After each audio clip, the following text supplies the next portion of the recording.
na pagwa ni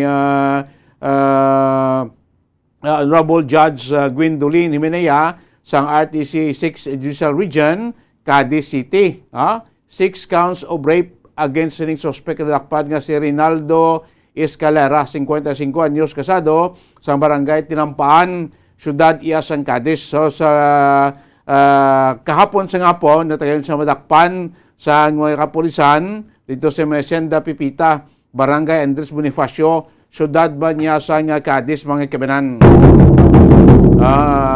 Mga 10 years man siya nagpulo panago, matapos siya akusaran sa kasong rape, 6 counts of rape. Ang biktima yadre ay si minor de edad nga manak, nga mo niya abusuhan sexual nga sa din nagtuga o nagbusong. Ang iya sini nga manak bangod sa iya sini ginhimo nga paghimulos. So sa ginpailan sang kaso, kag ginpapanaugan sang mandamento de arresto sang korte. Kag sinato ti kahapon may nakatigayon sa madakpan sa mga katapo sa Cadiz PNP. Base sinaton sa warrant of arrest ng ipagwa iya sang korte. 10 years ago pa niya tabo ang nasabi ni Presidente na pagpagawaan sa warrant, so malabig-labig man napulo panago niya at tubtob nga na-locate siya kapon kag dito ginaresto ang suspect gamit sa mga pulis ang mandamento de arresto nga gin-issue iya sang korte. 54 minutos na nakalabay stock na ang last 5 sapon, doon lang linya nila. Sige, di tanay doon lang karoon na sa mga suling pa public affairs program. Di kita sa aton siniya nga promo na ito, iyan suwarte sa palengke promo. By the way, sa mga kautura natin, inapulo natin sa mga kautura natin sa Libertad Public Market. Sa Sabado, this coming August 6, sa aton first palengke draw, sa aton enhanced suwarte sa palengke promo, dahil kita sa may Libertad Public Market. Aga pa, alas 6, ara na kita dira. Ma-prepare kita para sa inyo pagdala sa kasalihan ka, of course, bukmato sa mga entry sa aton sining palengke, sa inan suwarte sa palengke promo. Makabilang sa aton sining palengke, kuan palengke naton nga pagpanagtag sa premyo. Of course, may ara kita mga entry senders naton nga mahulog sila sining entry sa aton sini merkado magkaibanan. May ara kita sa pagkuan kwaon nga anom ka mga palengke winner naton. Pagi man sa inyo sila nga ginhulog nga entry dira sa merkado, especially sa may Libertad Public Market, na maabot ng Sabado. Ang anom ini sila tagsa sila magabaton sa premium cash 500 pesos kag 500 pesos nga worth ya sang gift pack, mga kaibanan. So ora mismo, dira mismo sa may Libertad Public Market, ihatag nato ni ang award, award nato ni ang mga premyo sa ni anom ka mga magabutan nato niya nga winner. So sa mga nagpapati sa dira nga mga vendors sa may Libertad Public Market, prepare ka mo sa inyo sa entry, dira mismo pwede ka makulog sa umaabot nga Sabado sa first palengke venue promo naton, draw naton sa may Libertad Public Market sa aton enhance suwerte sa palengke pro. Magluwas sa aton sining mga winner sa mga entry nga magapadala. May mga ginpipra kita sa inyo nga mga kasadyahan kag kalingawan, like sa aton sining kwan, sa aton sining nga video kay challenge. May bunong braso pa kita, pakusog-kusog, kaiwan pa nga mga parlor games ginpipra naton sa inyo para sa inyo kasiyahan ka, of course. May mga corresponding kita nga mga ihatag sa inyo, mga pamadyaman, papremyo, para sa inyo sining kalipayan, of course, sa nato sa mga merkado naton dira. Una nato ng Libertad Public Market, and next, may mga schedule makita mga merkado, hindi lang sa Bacolod, kundi sa iban pa nga bahin sa aton sining probinsya. So sa mga taga-Libertad Public Market, prepare ko mo sa inyo sining mga entry, gamit ang mga masunod, madamo naton nga mga proof of purchase, ka nga iyasan kwan sa putos or stand-up pouch or paper label sang Servers 1 sukang puti. Servers 1 sukang puti, walang labis, walang kulang na linamnam. Isa lang Cerberus 1 vinegar stand-up pouch o pepper level, pwede na magamit yung proof of purchase. Sumuman ang sticker kung coupon sang Orocan. No? Daamo kita sa mga proof of purchase. Tatag sa inyo pabakal sa mga produkto sa Orocan, may sticker na katakapik o may coupon nga may upod nga may tatak Bombo Radio promo. Amo nang gamiton isa ka sticker sa Orocan or isa ka coupon sa Bombo Radio Bacolod, pwede na nga mangin proof of purchase. Ari man dia, ang San Miguel Pale Pilsen, boss na inom sa sang San Miguel Pale Pilsen ha, hindi paghaboy ang taklob mo tipuna, imo ang proof of purchase sa tunin 3. Isa lang kataklob takop sa San Miguel Pale Pilsen, pwede na mangin proof of purchase. Na mga proof of purchase naton, isulod na sobre, silayan mo sobre, sagwa sobre, butayin mo sila ngalan, kompletong ngalan, edad, address, contact number, perma, week number. Subong pwede po hagaw para sa week number 1 na to na kag ibutang ang proof of purchase. Then butang ito sa promo title, inan sulat sa Blinky promo 2022 Star FM kag Bombo Radio. Hulog na sa mga drop boxes malapit sa inyo mga lugar o diri mismo sa aton studio. Bukas kita diri 24 hours.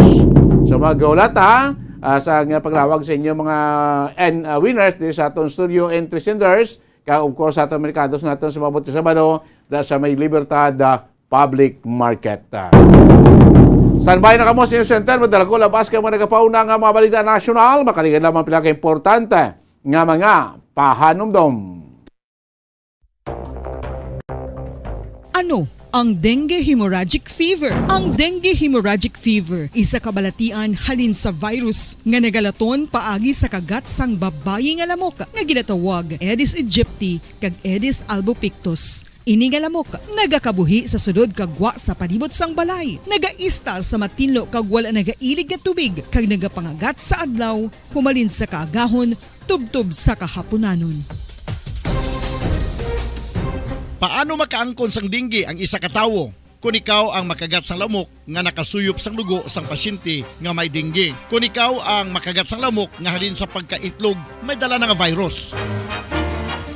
Ano ang mga palatandaan o kung sintomas sang dengue? Hinali nga hilanat nga nagadugay sang duha, tubtog 7 ka adlaw, bleeding o kung pagdugo sang ilong, panit o kung baba, kag pagsuka o kung paghigko nga may dugo, sakit sang ulo, pagpalangluya, pagdula sang gana sa pagkaon, sakit sa tiyan kag pagpalanakit sang tutunan, pagpalamula, rashes, shock, pagpalangyami, pagpalamugnaw, pagpalanglapsi, pagpalangitom, pagdasig apang mahina nga pulso, pagkalipong, pagsalasala o kun delirium. Sa karon nga uso naman ang dengue kag nagasugod na ang tigululan, ginapanugyan sa tanan nga magpanglimpyo sa aton palibot kag ugsaran, pakulbon o kon pangulaon ang tanan nga mga suludlan o kon bisan ano lang dira nga may stagnant o kon nagsupot nga tubig, agud matapna ang pagbreed sang mga lamok. Pahanumdum, nagikan sa Bombo Radio Bacolod. Basta Radio, Bombo!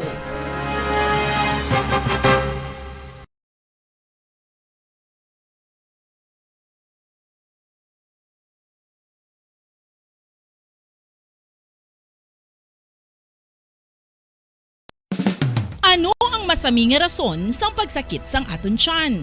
Ang pagsakit sang aton tiyan, ang bangod sa sahi sang pagkaon nga aton masami ginakaon. Suno sa oncologist nga si Dr. Isaac David Ampil II, ang masami nga pagsakit sang tiyan. Mga oras sa buong mundo, narito na ang Bombo Network News Evening Edition. Araw ngayon ng Huwebes, Agosto 4, taong 2022. Sa ulo ng ating mga balita, ang Department of Interior and Local Government inatasan ng mga LGUs na gumawa ng proactive initiatives laban pa rin sa monkeypox. Ang Philippine Airlines Cebu Pacific mahigpit na minomonitor ang sitwasyon sa Taiwan dahil sa tensyon sa pagitan ng Amerika at China. Samantala, ang Department of Education iimbestigar itong naging findings ng Commission on Audit kaugnay sa pagbili ng 2.4 billion pesos na halaga ng outdated laptop computers, habang ang Office of the Vice President sinabing prioridad nila na magkaroon ng permanenteng opisina ang pangalawang Pangulo ng bansa. Binuong team naman ni President Marcos sinimulan na ang pagbalangkas ng plano para sa maayos na paggamit ng pondo ng LGUs mula yan sa Internal Revenue Allotment. Ito namang karagdagang 500 hanggang 1,000 pesos na buwanang social pension ng mga indigent senior citizens inaasahang magiging epektibo raw sa Enero 2023. Mahigit 4 million senior citizens makikinabang dito. Samantala, ilang dati at kasalukuyang matataas na opisyal ng gobyerno muling inalala ang iniwang legacy ni yumaong Pangulong Fidel Ramos sa pagbisita sa burol. Si Pangulong Bongbong Marcos, dating Pangulong Rodrigo Duterte at dating Vice President Leni Robredo naman agaw pansin din matapos dumalaw sa burol ng dating Pangulo. Sa atin pong international news, ang China nagsimula na sa kanilang kontrobersyal na pinalawak pang live fire drills malapit po doon sa Taiwan. At live nationwide via satellite mula sa Bombo News Center Makati, kami ang inyong mga tagapaghatid balita. Ako si Bombo Jane Buna. At ako naman si Bombo Gerald B. Ulep, at ngayon sa detalye ng ating mga balita. Inatasan na po ni Department of Interior and Local Government o DILG Secretary Benjamin Ben-Hur Abalos Jr. ang lahat ng government units, itong mga local government units o LGUs na agad na magpatupad ng proactive measures para maiwasan ang transmission po ng monkeypox. Bagamat tinitiyak ng lahat na ang ating mga public health surveillance, itong surveillance system ay makakadetect at makakumpirma ang mga ito ng kaso ng monkeypox. Gayunpaman, lahat ng LGUs ay inatasan na magsagawa ng mga hakbang at makipag-coordinate sa Department of Health o DOH sa pagpigil sa pagkalat ng bagong virus na ito. Kinilala po ni Abalos na mahigpit na sinusubaybayan ng mga health authorities ang mga papasok at papalabas na travelers para sa mga kaso ng monkeypox. Ngunit iginiit na makabubuti raw sa interes ng mga local government units na maging handa sa anumang mga kaganapan. Kung maalala, ang monkeypox ay isang zoonotic disease na dulot ng impeksyon ng monkeypox virus na kabilang po sa orthopox virus genus. Ayon sa Department of Health, ang mga karaniwang sintomas ng monkeypox ay kinabibilangan ng lagnat, matinding pananakit ng ulo, pamamaga ng lymph node, pananakit ng likod, pananakit ng kalamnan, kawalan ng enerhiya at pagputok ng balat. Mahigpit na umanong minomonitor ngayon ng Philippine Airlines at Cebu Pacific ang sitwasyon sa Taiwan dahil yan sa umiinit na tensyon sa pagitan ng China at Amerika. Ito ay kasunod na rin ang plano ng China na magsagawa ng military exercises sa isla. Ayon pa kay PAL spokesperson na Shelo Villaluna, nakatanggap na raw ang mga ito ng notice to airmen mula sa Taiwan Aviation Authorities kaugnayan ng specific airspace closure kaninang alas 12 hanggang Agosto 7 ayan. Ang flight patungo at pabalik ng Taipei ngayong araw na PR 890 at 892 ay nagtuloy pa rin naman sa pamamagitan niya ng designated cleared flight routing.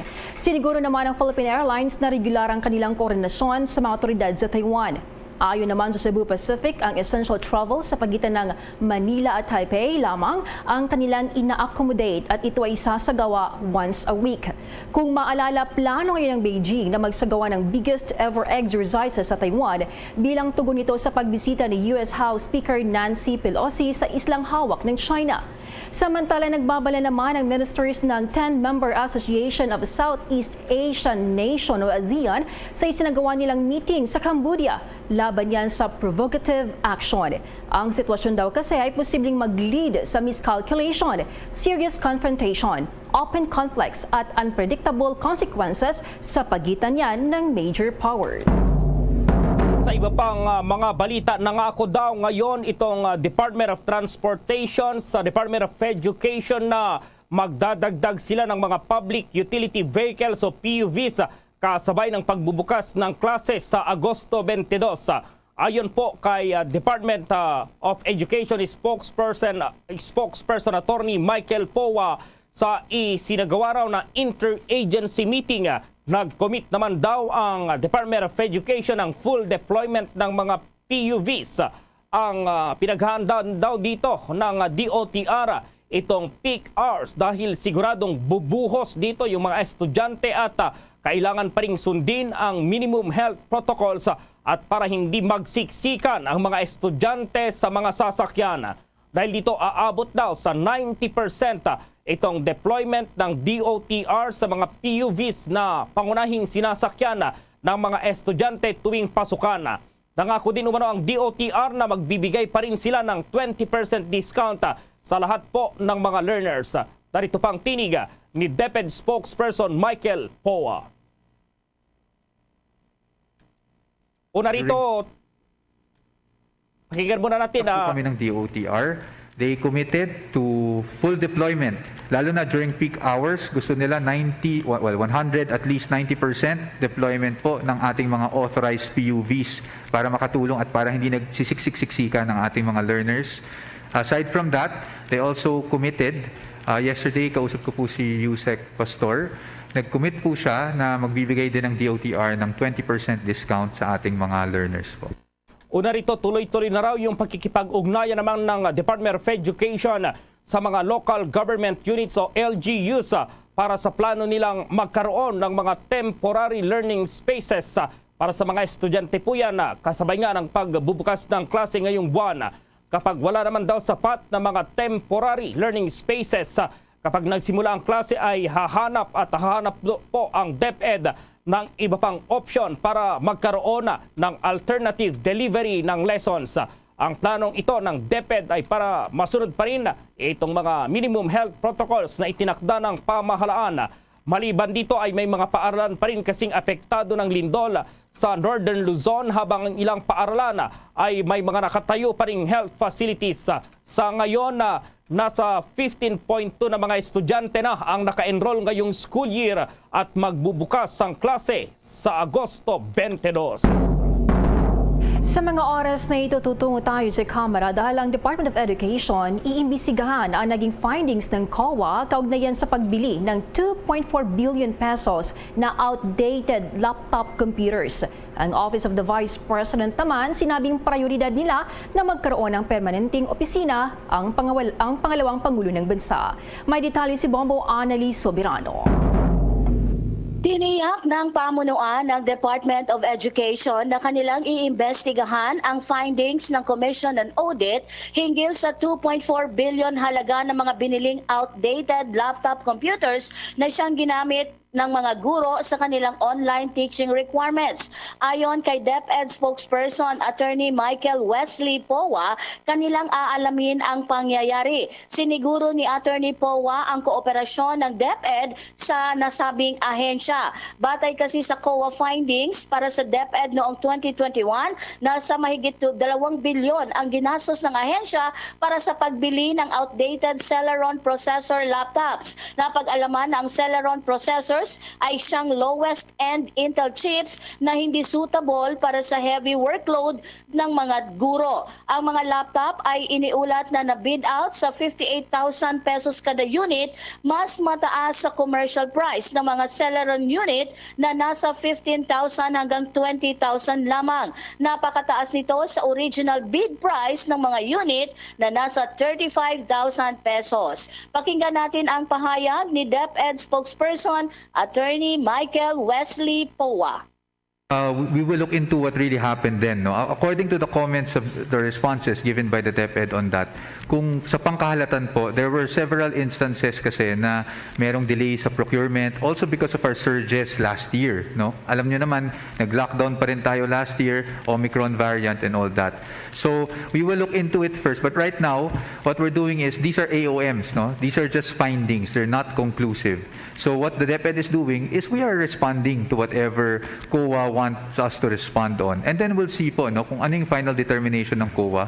And we will always work and cooperate with COA po for the improvement of our Yan si DepEd spokesperson Attorney Michael Wesley Powa. Samantala, inihayag naman ngayon ng Office of the Vice President na prioridad ng kanilang opisinang magkaroon ng official residence ang pangalawang Pangulo ng Bansa. Ayon kay Office of the Vice President spokesperson Attorney Reynold Munsayak, may mga hakbang ng ginagawa ngayon para magkaroon ng permanenteng opisina ang pangalawang Pangulo. Sa kabilang dako, isinusulong naman sa mababang kapulungan ng Kongreso ang pagtatayo ng permanenteng official residence para sa Vice President. Ito ay sa ilalim ng House Bill 2968 na inihain ni Kusog Tausog Party List Representative Shernie Tan Tambut. Ang mga nakalipas na pangalawang Pangulo kasi paiba-iba ang opisina. Mayroong Vice President na nag-opisina sa Coconut Palace, sa Tahanang Maharlika o kaya sa Quezon City Reception House. Bilang ikalawang Pangulo, ayon sa mambabates na siyang highest elected official ng bansa, ay kailangang magkaroon ng presentambleng official residence kung saan maaari siyang humarap o tumanggap ng mga bisita gaya ng mga opisyal ng pamahalaan, foreign dignitaries at mga kababayan nating nangangailangan ng tulong. Kapag naging ganap na batas ang Vice Presidente, ay bibigyang kapangyarihan na bumuo ito ng technical working group na tutukoy ng lokasyon ng permanenteng official residence, magpaplano, magdidisenyo, aalam kung magkano ang magagasto sa construction at iba pa. Ang pagtatayo ng official residence ng Vice President ay kailangang makumpleto sa loob ng 6 na buwan matapos na maging batas ang panukala. Pakinggan naman natin ang pahayag ni Office of the Vice President spokesperson Attorney Reynold Munsayak. Title ng bill, official residence, yung iba ho ang inaakala ho, ang gustong itayo bahay. Di ba ho? Pero dun sa mga further discussion, makikita natin na yung official residence ho na tinutukoy dito, parang Malacanang ho, opisina din. At isa nga ho yan sa priority ng Office of the Vice President, yung magkaroon na ng opisyal na permanenteng opisina, yung tanggapan ng pangalawang Pangulo. Yung nakikita ho nating ibang reaksyon, nagsasabi, ba't uunahin yan? Dagdag gastos lang. Pero kapag inaral pong mabuti, mas napapamahal ang gobyerno sa tuwing umuupa sila kasi wala pang permanenteng tanggapan or opisina ang Office of the Vice President. So in the long run, mas makakamura po talaga kung hindi na mag-iisip kung saan rerenta yung opisina ng ating Vice President. Yan si Attorney Reynold Munsayak, ang tagapagsalita ng Office of the Vice President. Bombo Anali Montaño Soberano nag-uulat para sa Pambansang Radyo ng Pilipinas. Basta Radio, Bombo! Samantala, naglaan na raw ang Department of Labor and Employment o DOLE ng nasa 50 million pesos para sa financial assistance para sa mga displaced workers na apektado po ng magnitude 7 na lindol na tumama sa Abra. Ayon kay Department of Labor and Employment Cordillera Administrative Region Director Nathaniel Lacambra, ang naturang pondo ay gagamitin para sa tulong sa paghahanap buhay sa ating disadvantaged displaced workers or yung TUPAD program. Nakatanggap daw ito ng abiso mula sa Department of Labor Central Office na mayroon silang ibababa na 50 million pesos sa rehabilitation ng tulong panghanap buhay sa ating disadvantaged workers. Ito yung TUPAD program sa Abra at ang probinsya po yan ng Cordillera. Sa ngayon, 25 million pesos na raw yung nai-release ng DOLE-CAR. Sinabi rin ng opisyal na una nilang ginamit ang naturang halaga sa Abra na labis na naapektuhan ng lindol. Kasali naman daw ang 425 na TUPAD beneficiaries sa ilalim ng TUPAD program. Ang mga benepisaryo ay temporaryong naka-employ mula 10 hanggang 70 araw na mayroong arawang sahod na 380 pesos. Maliban sa TUPAD, naglaan na rin umano ang DOLE Cordillera ng 5 million pesos para sa livelihood opportunities para sa mga biktima ng lindol. Tinutulungan din umano nila ng iba pang programa gaya ng Government Internship Program or yung GIP at Special Programs for Employment of Students ang mga biktima itong apektado ng lindol. Sa iba pang balita, dismayado ngayon ang pamilya Furigay matapos ipagpaliban ang arraignment ng suspect sa Ateneo shooting incident na si Dr. Chow Tiao Yumol. Ngayong araw sana ang arraignment ng suspect pero ayon sa Bureau of Jail Management and Penology, ito ay isasagawa sa September 16 ngayong taon.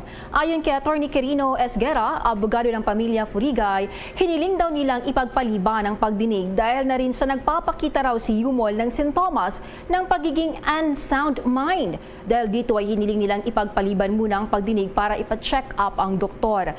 Bagamat dismayado raw ang pamilya ng kanyang napatay na si Mayor Rose Furigay, ay karapatan naman daw ito ng kampo ng suspect. Kasunod nito, nilinaw naman ni BJMP National Capital Region spokesperson Jail Senior Inspector Hernand Macoy na walang special treatment si Dr. Yumol sa selda. Sa ngayon, mag-isa raw si Yumol sa selda dahil kasalukuyan itong naka-quarantine. Maliban kay Furigay, patay din sa insidente ang executive assistant nitong si Victor George Capistrano at ang campus security guard na si Genevieve Bandiala. Naganap ang pamamaril sa loob mismo ng campus ng Ateneo de Manila University, Quezon City noong July 24. Samantala, nanawagan po ang ACT Teachers Party List Group sa Department of Education o DepEd na totohanin nito yung pagkuha ng mas maraming non-teaching personnel upang hindi sila makagawa ng kanilang administrative task. Inihayag din nito na dapat na gawin ang hiring bago magpatuloy ang klase sa Agosto 22. Ginawa po ni Deputy Minority Leader at ACT Teachers Representative Franz Castro ang panawagan matapos sabihin po ni DepEd spokesperson Michael Poa noong nakaraang linggo na ang ahensya ay nagnanais na makapag-hire ng mas maraming non-teaching staff para tulungan ang mga educator sa kanilang gagawing gawain upang sila ay makapag-focus po sa kanilang pagtuturo. Sinabi ni Castro na mayroong mga clinic teachers, teacher librarian, teacher clerks, canteen teachers, feeding teachers, registrar teachers, teacher guidance counselor, itong teacher nutritionist at property custodian teacher bukod pa sa iba dahil sa kakulangan ng education support personnel na kinukuha ng ating pamahalaan. Anya taon-taon na lang nababaon sa gabundok na gawaing papel ang mga guro na labas sa kanilang teaching duties para lubos na makapaghatid ng serbisyo sa kanilang mga mag-aaral, hindi lamang sa pagtuturo kundi pati sa kanilang nutrisyon. Panigurado na may sapat daw na learning materials at teaching supplies sa mga paaralan. Mayroon ding makakapagbigay ng paunang atensyong medikal ang mga nangangailangan at iba pang dagdag na trabaho na ipinapataw sa mga guro. Dagdag pa po ni Castro na panahon na para itama ng DepEd ang ganitong gawain at itong gawi ng pagbibigay sa mga guro ng karagdagang trabaho o itong pagtatrabaho sa kanila ng lampas sa oras ng kanilang tungkulin. Binigyang diin niya ang sapat na education support staff na kailangan sa bawat paaralan sa buong bansa. Yung binuong team ni Pangulong Marcos sinimulan na raw itong pagbalangkas ng plano para sa maayos daw na paggamit ng pondo ng mga local government units mula sa Internal Revenue Allotment o yung tinatawag na IRA. At may report si Bombo Dennis Hamito. Pamumunuan ng Department of Interior and Local Government ang binalangkas na lupon ni Pangulong Ferdinand Bongbong Marcos Jr. na naglalayon na maisaayos ang sistema ng distribusyon para dito sa nakukolektang Internal Revenue Allotment para sa mga lokal na pamahalaan.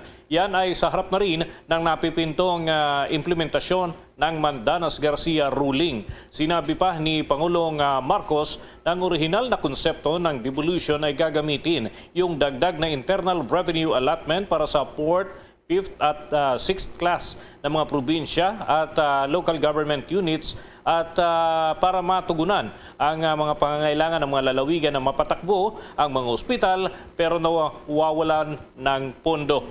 Ang natitirang IRA ay ibibigay naman alinsunod doon sa probinsya ng Saklaw, doon sa panuntunan ng Local Government Code na magkakaiba. Depende yan sa LGUs na nangangailangan ng tulong. Pero ayon sa Pangulo, mahirap na ipatupad ang naturang ruling.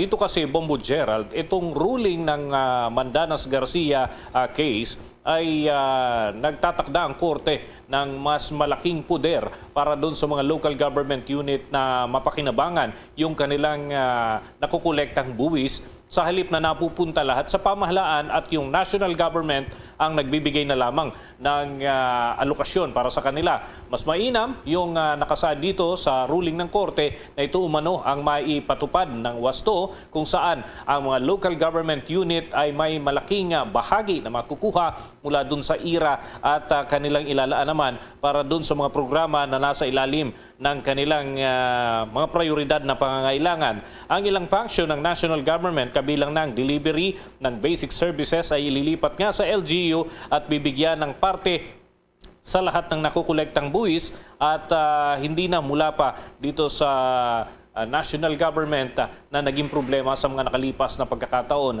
Ayon naman kay Secretary Trixie Cruz Angeles, malaking bagay ito na makakatulong para sa pag-angat sa poverty level ng ating mga kababayan dahil direkta na o nanggagaling na mismo sa nakakasakop na lokal na pamahalaan doon sa ating mga kababayan, lalo na yung mga lugar na tinuturing na poorest of the poor. Kumbaga, yung mga komunidad na nasa below poverty line. At ito yung pangunahing target kagaya ng nilalaman din ng State of the Nation Address ng Pangulong Ferdinand Bongbong Marcos Jr. nung nakalipas na 25 ng buwan ng Hulyo. Kaugnay niyan, narito ang bahagi pa ng mga pahayag ni Secretary Trixie Cruz Angeles. Ayon dun sa SONA ng ating Pangulo, mayroon tayong puntirya that by 2028, ma-reduce natin to single digit ang ating poverty levels. So tuloy-tuloy pa rin yun. If anything, this makes the matter more urgent at mas malapit nating tututukan ang pagbuwag ng poverty levels dito sa Pilipinas, or at least ma-diminish natin to single digit levels. But since he is the Secretary of Agriculture, bahagi po yon yung ating pagpapalakas ng agrikultura, pagpapalakas ng ekonomiya natin. Lahat po yon ay makakatulong para mapuntiryan natin itong levels ng poverty.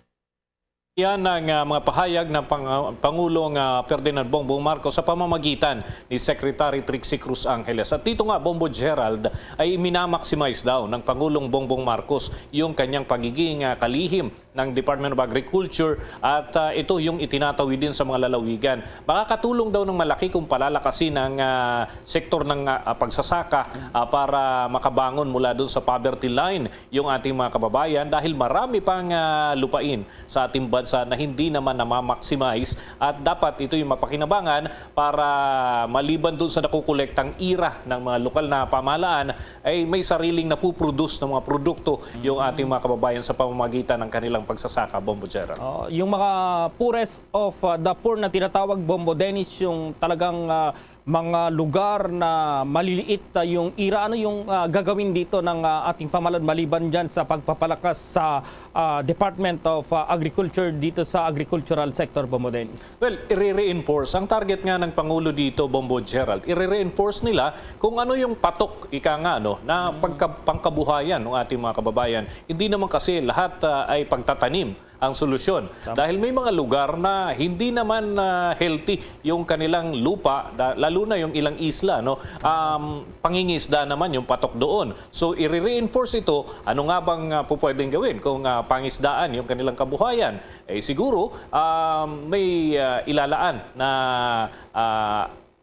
proyekto, makakapag-stock sila nung kanilang nakukolekta para hindi nasasayang, hindi kakailanganin na mapilitang ibenta ito sa bagsak na presyo, kundi may ipapakinabangan sa mga hinaharap na pagkakataon, lalo na doon sa lean months, ika nga, Bombo Gerald. May mga panahon kasi na mahina, matumal yung huli ng mga isda. Dito naman papasok yung stock nila na mga nahuli sa mga nakalipas na buwan pero nailata, ika nga, no? At iyan ang maibibenta. So may kabuhayan pa rin sila kahit panahon na tinatawag nating lean months. So ganun ang nakikita ngayon ng Palasyo Malacanang at ikinukonsidera at kaya nga nagkakaroon ng konsultasyon dito sa iba't ibang departamento ng ating pamahalaan na may pangunahing role dyan sa mga local government units, Bombo Gerald. Oo, so may timeline ba dito yung ating pamahalaan, yung kanilang pagbalangkas dyan sa plano na yan, Bombo Dennis? Mula doon sa ginamit ng mga kataga ng Pangulo, minamadali.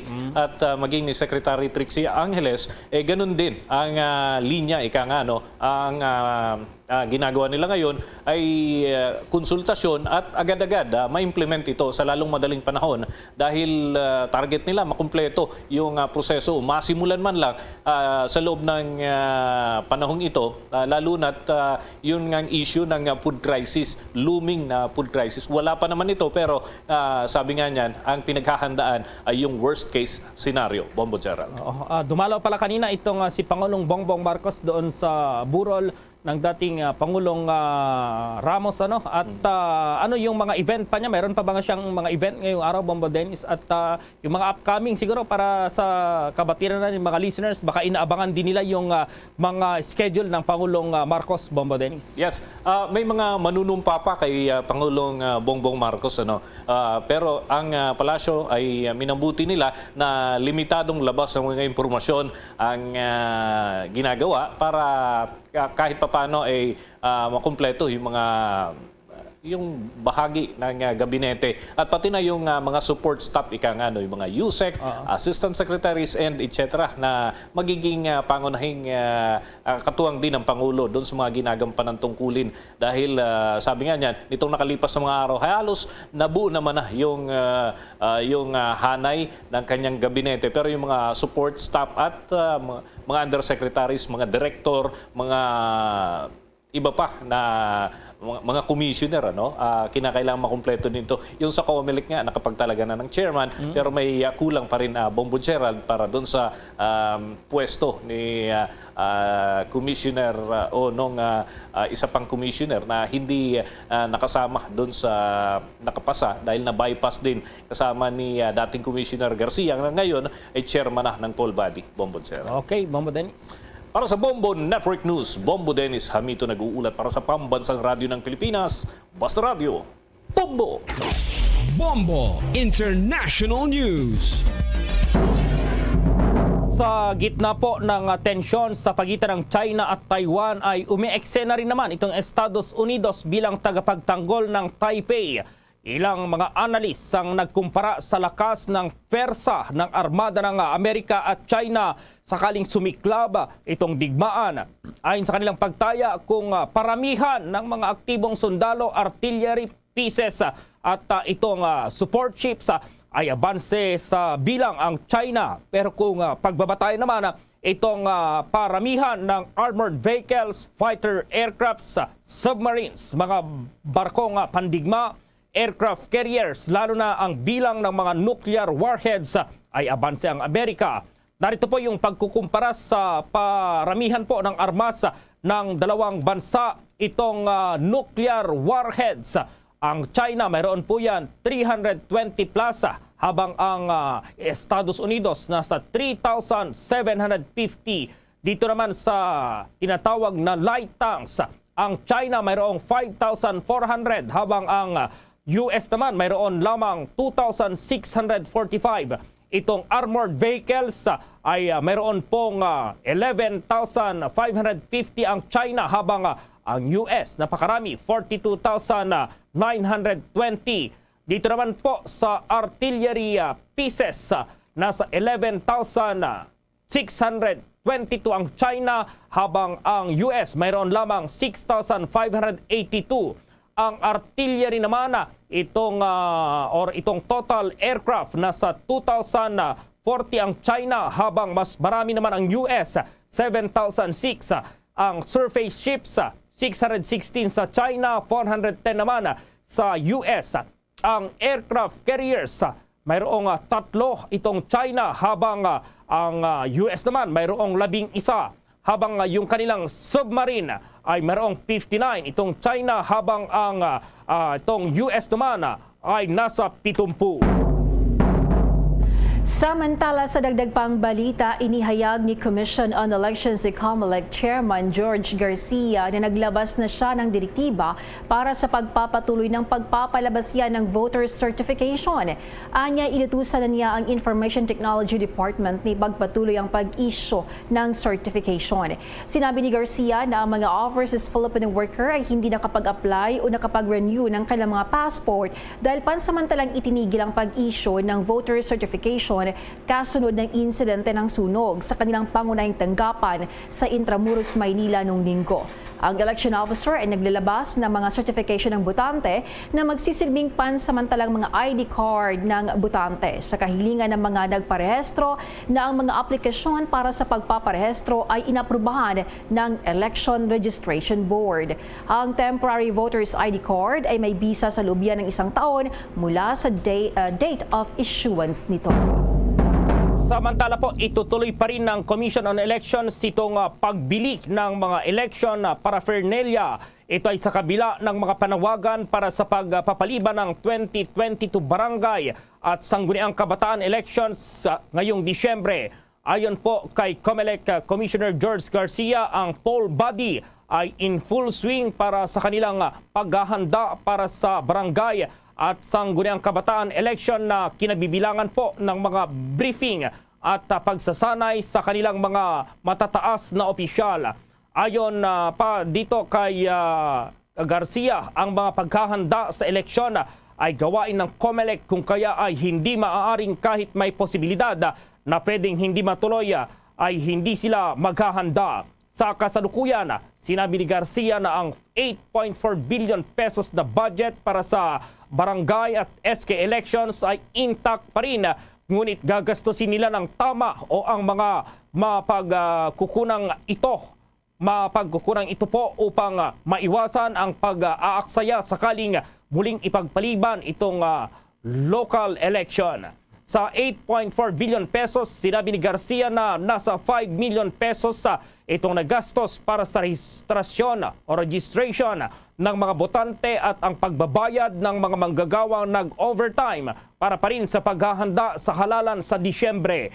Idinagdag niya na ang mga materyales tulad ng mga papel at ballpen ay maaari pa rin gamitin sa susunod na halalan sakaling aproban ng Kongreso at ng Pangulo ang panukalang batas na muling magpapaliban po sa eleksyon.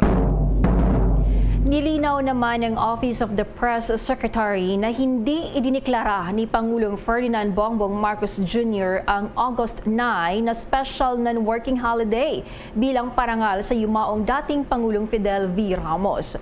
Ang paglilinaw ay dumating matapos ang isang post na kumakalat sa social media na nagsasabing ang August 9 ay diniklara ng Chief Executive bilang isang special non-working holiday. Si Ramos ay bibigyan ng state funeral sa August 9 ayon yan sa Malacanang.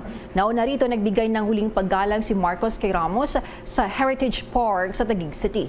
Ang pagkamatay ni Ramos ay inihayag ng kanyang pamilya noong Linggo naman, July 31. Samantala, yung karagdagang 500 hanggang 1,000 pesos na buwanang social pension sa mga indigent citizens. Kailan kaya makakatanggap itong ating mga senior citizens at ilang ding senior citizens itong makikinabang dito pa rin sa dagdag na pensyon ng mga senior citizens? At ma-report si Bombo Everly Rico. Inaasahang magiging epektibo ang karagdagang buwan ng social pension para sa mga indigent o may hirap na senior citizen sa buwan ng Enero sa susunod na taon. Ito nga'y matapos na maglaps bilang batas ang panukala na layong dagdagan ang buwan ng social pension ng indigent senior citizens mula sa kasalukuyang 500 pesos sa 1,000 pesos o ang Republic Act No. 11916. Ayon kay Attorney Franklin Quijano, Quijano ang siyang chairperson ng National Commission of Senior Citizen. Nasa kalagitnaan na ng taon matapos na maisabatas ang karagdagang social pension at hindi naman agad na maipapamahagi ito nang wala pang pondo. Kung kaya't kailangan pa niya itong dumaan sa isang budgetary process na aprobahan naman ng Kongreso.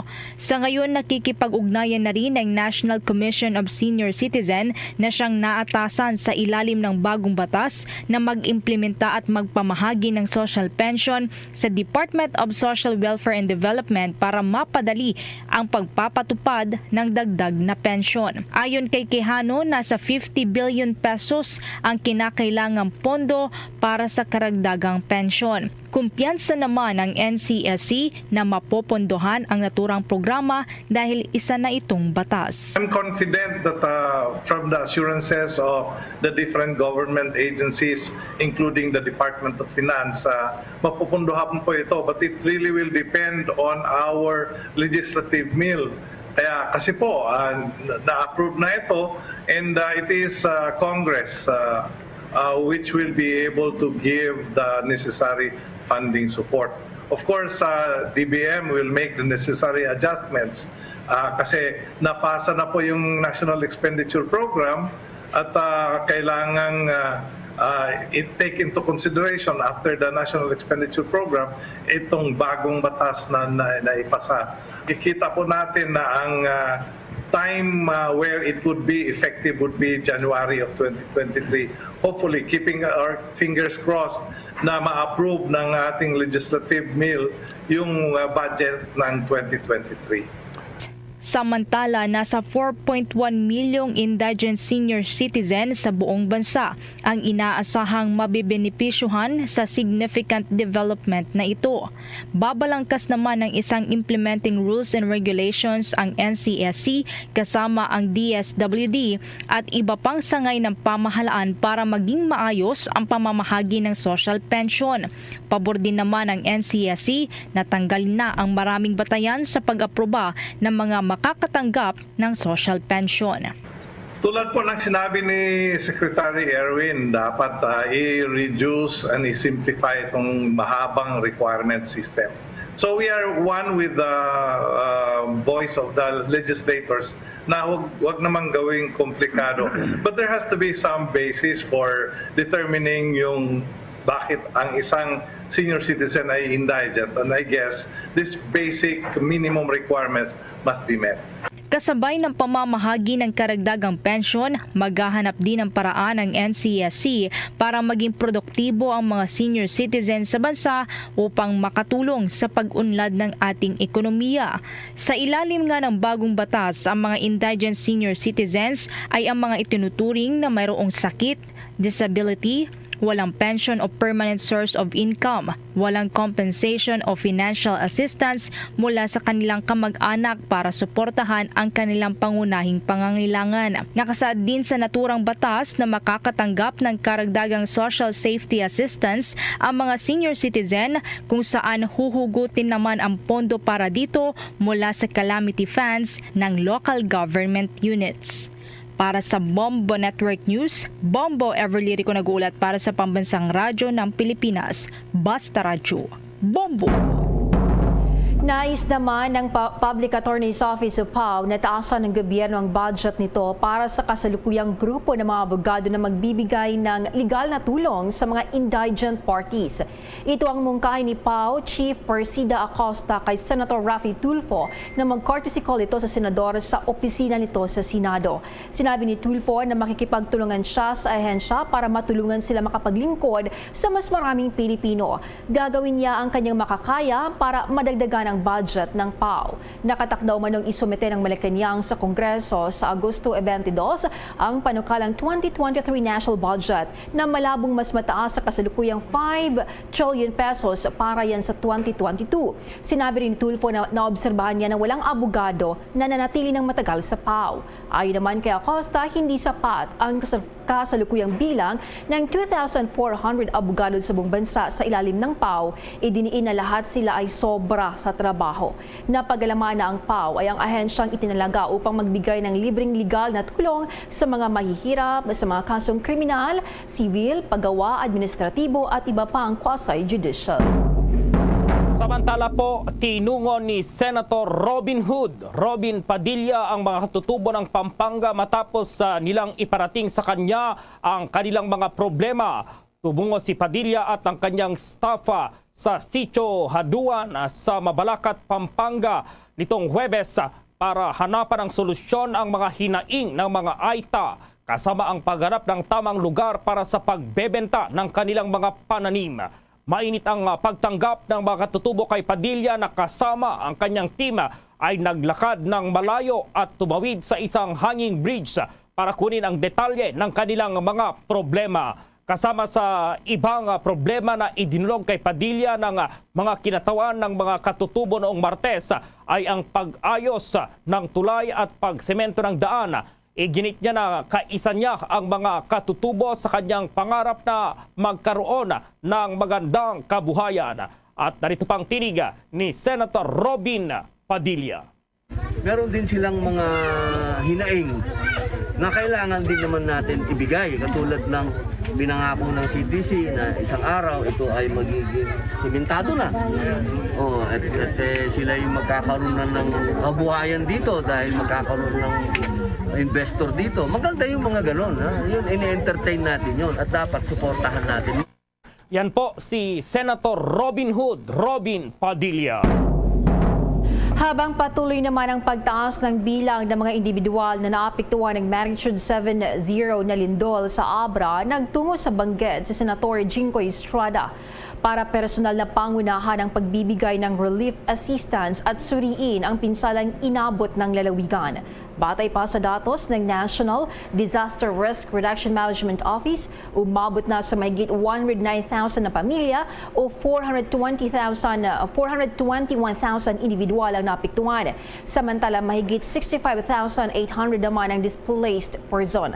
Nakatakda rin na magsagawa si Estrada ng ocular inspection sa mga lugar na yanig ng lindol at talakay nito sa nakatakdang organizational meeting at briefing sa Miyerkules ng Senate Committee on National Defense and Security, Peace, Unification and Reconciliation na kanyang pinamumunuan. Mamimigay din ang senador ng nasa 150 na kaba ng bigas sa mga local government units na mga lugar na naapektuhan ng pagyanig.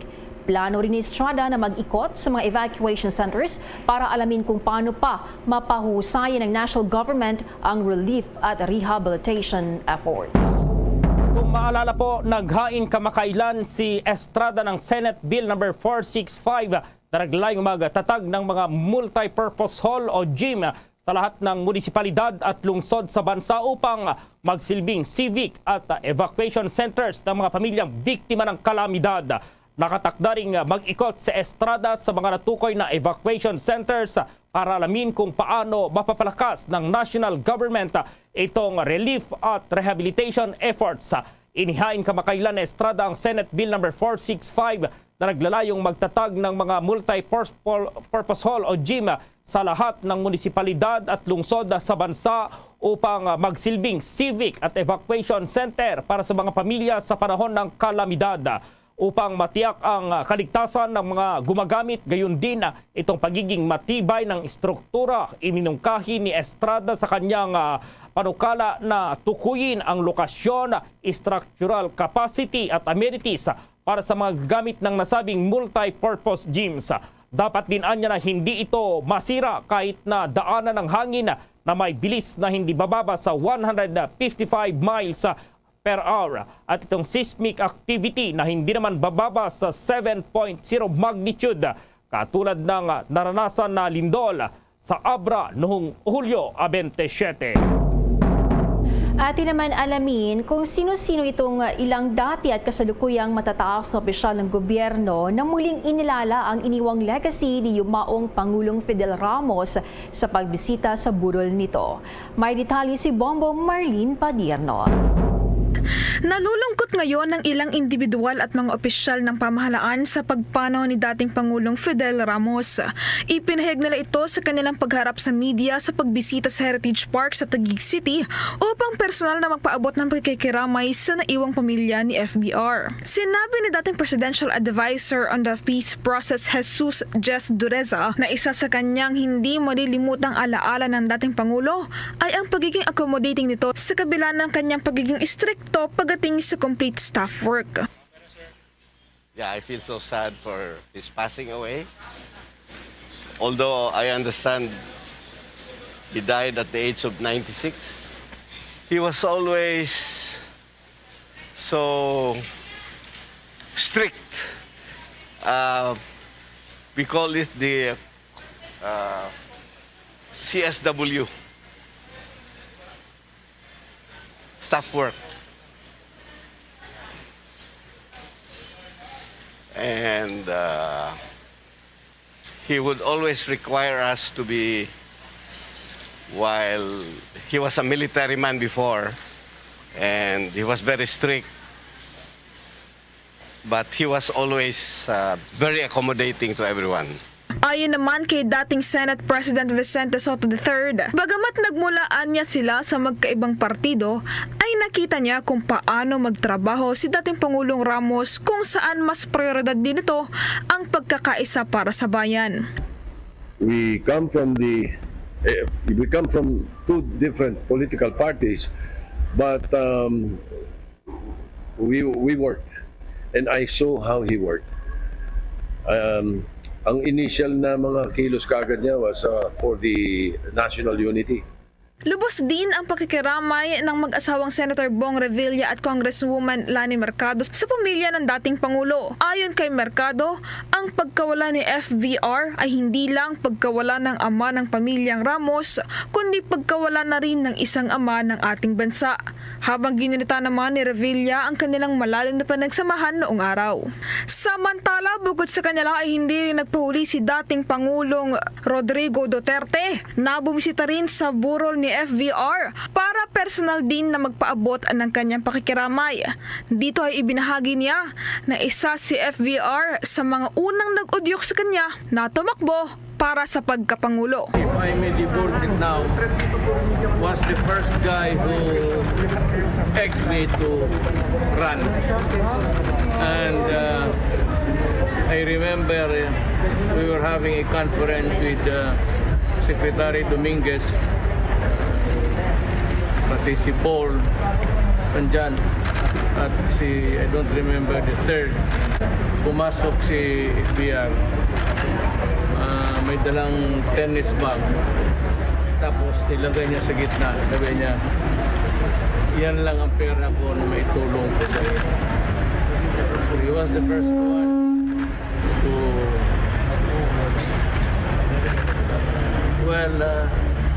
push me to run. And the first one to contribute the money. That is the fondest memory of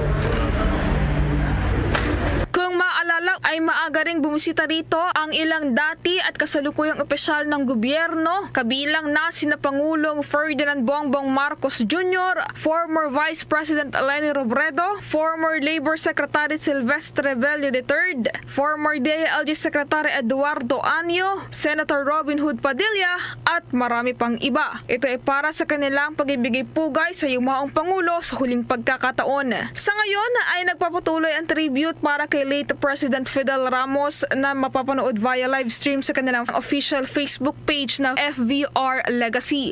Habang pagsapit naman ng alas 10 ng gabi ay nakatakdang magtapos ang visiting hours dito. Para sa Bombo Network News, ako po si Bombo Marlene Padiernos, nag-uulat para sa Pambansang Radio ng Pilipinas, Basta Radio, Bombo! Mapela ang kagawaran ng edukasyon sa pribadong sektor na mag-donate ng mga gamit sa paaralan dahil tumaas itong presyo ng mga learning materials bago ang pagbubukas ng klase. Sinabi po ni Deputy Spokesperson Michael Powa na maaaring mag-donate ang pribadong sektor ng learners kits na kinabibilangan ng learning materials tulad ng notebooks at mga lapis at ballpen sa mga paaralan sa pamamagitan po ng Brigada Eskwela program. Ang Brigada Eskwela kung saan naghahanda ang mga paaralan para sa pagbubukas ng mga klase sa tulong ng mga voluntaryo at kasosyo ay tatakbo hanggang Agosto 26. Tumaas ang presyo ng mga school supplies at uniforme sa commercial center doon po sa Divisoria sa Maynila. Sinabi ni Trade Secretary Alfredo Pascual na susuriin ng kanyang ahensya ang suggested retail price para sa mga school supplies. Nauna nang sinabi ni Vice President at Education Secretary Sara Duterte na hindi strictly required itong mga estudyante sa pampublikong paaralan sa pagsusuot po ng uniforme sa darating na pasukan. Ang mga klase sa mga pampublikong paaralan ay nakatakda ng magsimula sa Agosto 22. Sa pagsapit ng Nobyembre, ang lahat ng elementarya at sekundaryang paaralan ay kinakailangan pong lumipat na sa mga personal na klase sa buong capacity. Hinimok ngayon ng ilang medical groups at health advocates si President Ferdinand Bongbong Marcos Jr. na baliktarin ang desisyon sa vape law. Ang vape bill ay nag-lapse into law noong July 25 matapos bigong ma-veto ni Pangulong Rodrigo Duterte ilang araw bago ito bumaba sa pwesto. Sinabi ni Dr. Cory Avancena of the Philippine Pediatric Society na mayroon pa rin daw silang magagawa dito at umaasa silang makikinig si Pangulong Marcos. Sinabi rin ng Health Justice of Philippines na dapat daw ay maipaliwanag kay Pangulong Marcos ang ill effects o hindi magandang epekto ng pag-vape. Nagbabala rin ang mga advocates na mas lalong magiging talamak at mas marami na ang pagpipilian ng vapes at heated tobacco products. Mas accessible din ito sa mas batang individual. Itinuturing ng mga medical groups na gateway to other vices ang vape. Maliban dito, mayroon din umanong pag-aaral na ang mga tumigil na sa vape ay bumalik din sa paninigarilyo. Samantala, yung Panglao LGU ay temporaryong ipinasara yung tourist destination po dahil sa issue pa rin ng masyadong mataas na presyo po ng pagkain. At nasa linyang Bombo Radio Cebu. Yes, Bombo Gerald, Bombo Jane, temporaryong ipinasara ng lokal na pamahalaan ng Panglao Bohol ang sikat na Virgin Island matapos nitong ipinaimbestigahan ng Department of Tourism. Sa panayam ng Bombo Radio Cebu kay Panglao Mayor Eduardo Arcay, sinabi nito na ang lahat ng 16 na stalls na hindi na muna makakapagbenta ng kanilang mga pagkain sa nasabing tourist destination. Ayon sa alkalde na ang mga apektadong vendors ay temporaryo na munang ilalagay sa kanilang night market. Inamin naman ito na walang permit ang mga ito na magbenta ng mga seafood o kahit anong produkto sa Virgin Island. Aniya, patuloy ang kaniyang pakikipag-ugnayan sa Panglao Tourism Council upang ma-regulate ang mga binebentang pagkain o anumang produkto sa nasabing isla. Inilarawan ng alkalde na napakaganda ng Virgin Island na kinagigiliwan ng mga dayuhan at lokal na turista. At sa ngayon ay mas mabuting makapagpahinga ng munang lugar sa dami ng mga tao habang isinasagawa naman ang investigasyon. Ating pakinggan ang panayam ni Panglao Mayor Eduardo Arcay.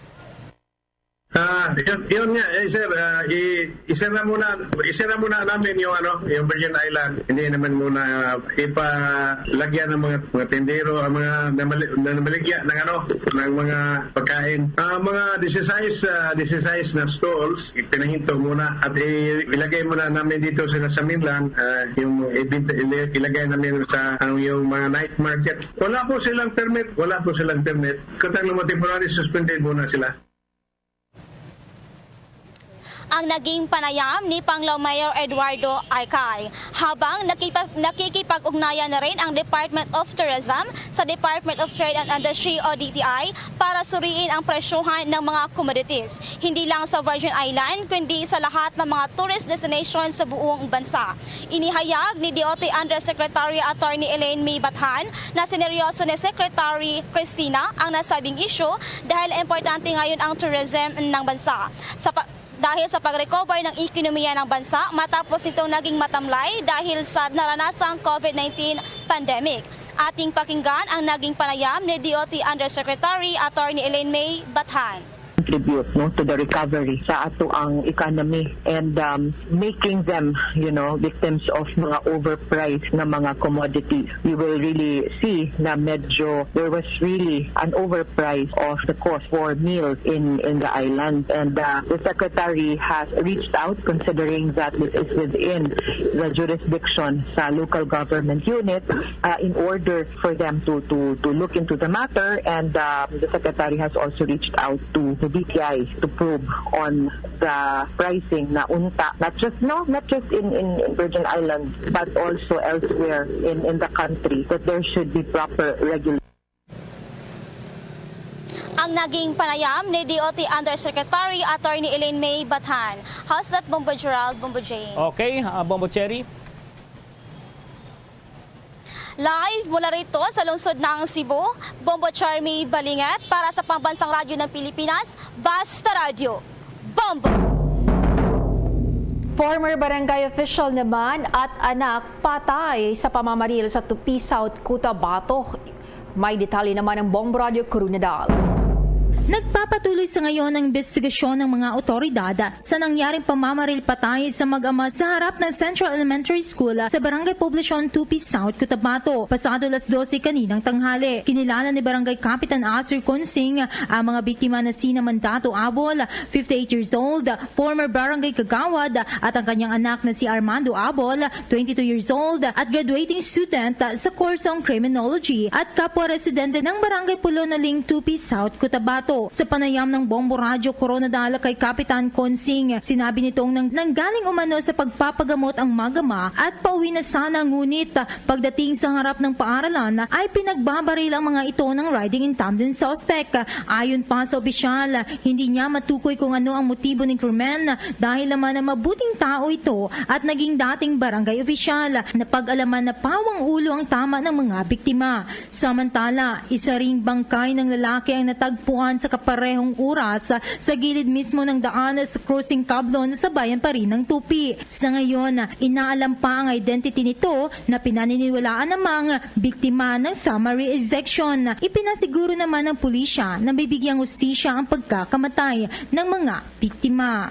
Doon nagpa-check up lang na siya daw dito sa hospital. Ang tatay, Mandato Abol. Ang bata niya, Armando Abol. Si Barangay Kapitan Asir Consing, ang Barangay Kapitan sa Punololing Tupi South, Cotabato, sa eksklusibong panayam ng Bombo Radio. At yan ang ulat mula dito sa Bombo Radio Coronadal para sa Bombo Network News. Ito si Bombo Mahala Kabayaw para sa Pambansang Radyo ng Pilipinas at consistent number 1 sa probinsya ng South Cotabato. Basta Radio, Bombo!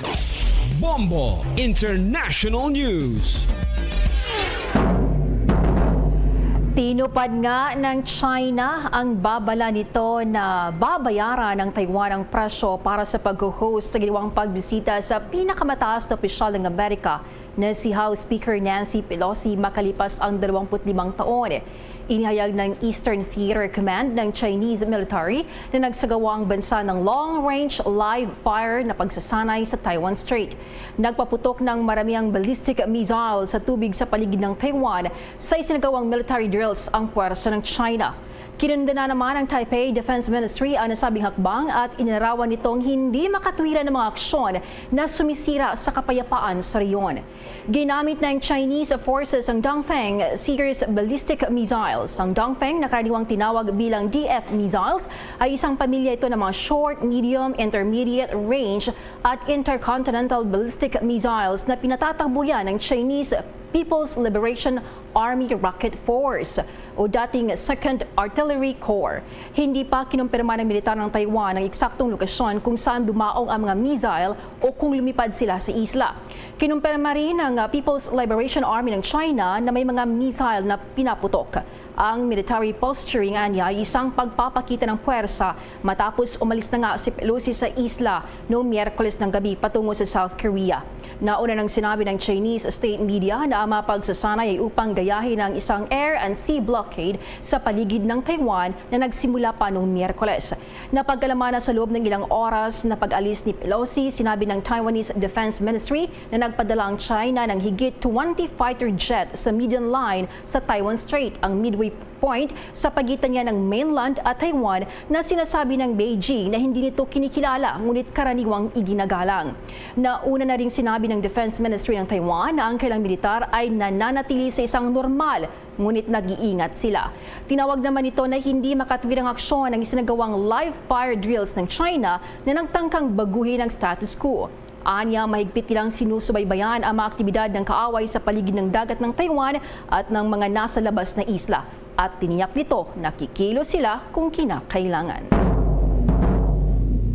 The Bombo Foreign Exchange Rate Update is brought to you by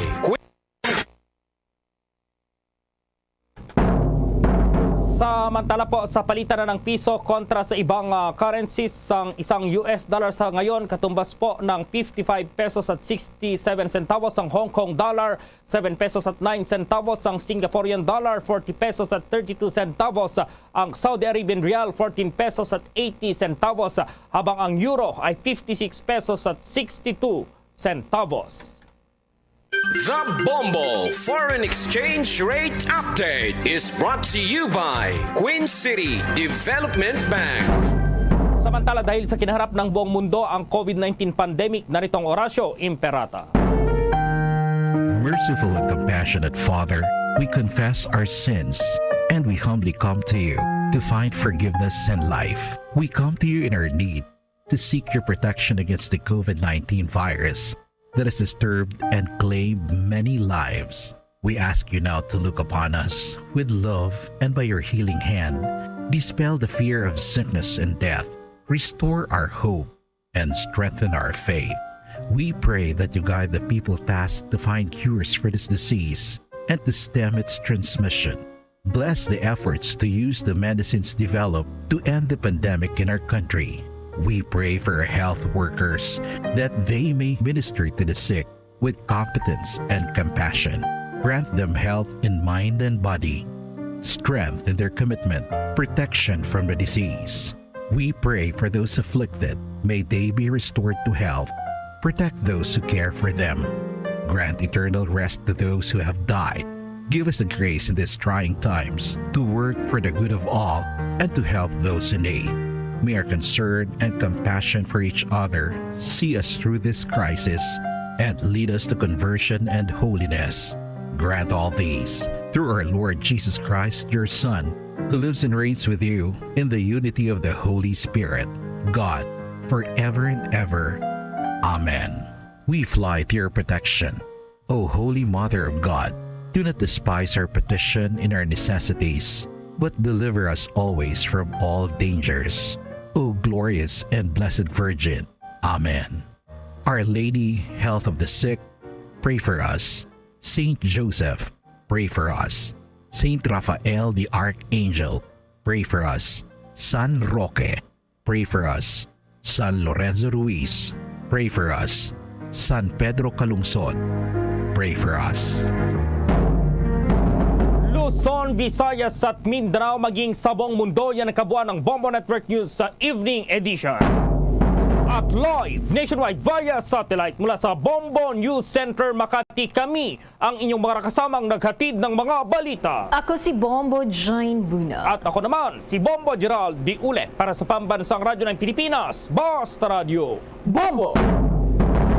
Manamugid nga salamat sa Bombo News Center. Oras sa Bombo Radio Bacolod, Philippines Standard Time. 5 minuto sa nakaligad sa tak ng alas 7 sa gabi. Ay gabi sa Ransang Bacolod, Negros Occidental, Western Visayas, Bilog nga kalibutan, nagapalag na paratuntunan, zona libre. Karoon na daw sa Huwebes, Petsa 4 sa bulan sa Agosto tuig 2022. Sa ito siring nga pagpalagad pagulop na ita, karoon nga gabi, may kopod na ang iya siring alagad si Bombo Ponce Espino. Lubtog kitala sa 9 ang tak na siring nga gabi sa pagdulog sa kapagpatpat sa pinakamadraguan nga mga balita. Balita lokal, balita national, balita sa luwasang pungsod, pinakamadraguan nga mga balita sa patag sa Nampang kag sa artist. Sa luwasang pungsod nga nagalantaw na karagap mati sa aton